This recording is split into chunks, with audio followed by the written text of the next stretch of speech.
আসসালামু আলাইকুম, স্বাগতম অ্যাগ্রোভিশন ইউটিউব চ্যানেলে। আজকে আমি আপনাদের নিয়ে এসেছি আমাদের নিজের যে একটা প্রজেক্ট আছে, ছোটোখাটো প্রজেক্ট। এখানে এই ভিডিওতে দেখব আমার এই চারাগুলোর বর্তমান বয়স হচ্ছে 5 দিন। 5 দিন এদের বৃদ্ধি কেমন হয়েছে অ্যান্ড ওভারঅল সব কিছুই। যেমনটি দেখতে পাচ্ছেন, এটি আমার যে ছোট একটা প্রজেক্ট আছে, এটায় এই জমিতে প্রায় 33% জমিতে এটার চাষাবাদ চলছে আর কি।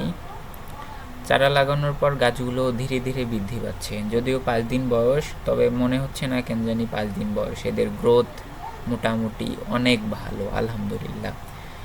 কিছু গাছ কিছু গাছ একটু ছোট আছে, তবে সময়ের সাথে সাথে সেগুলো বড় হয়ে যাবে।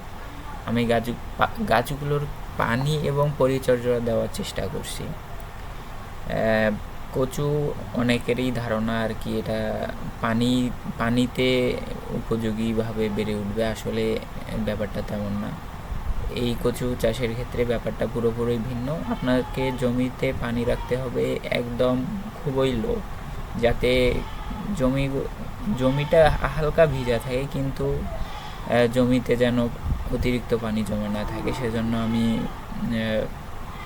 পানি ওইভাবেই দিচ্ছি বর্তমানে।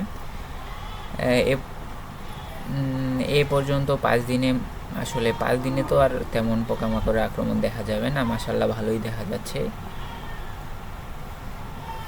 আগামী কয়েকদিনের মধ্যে, অর্থাৎ 8 থেকে 10 দিন যখন চারার বয়স হবে, তখন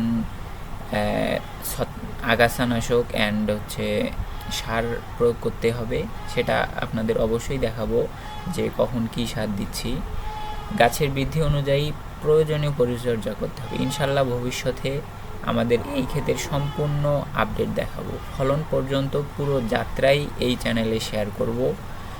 আপনাদের কাছ থেকে ছোট্ট একটা অনুরোধ, ভিডিওটি ভালো লাগলে অবশ্যই লাইক করবেন।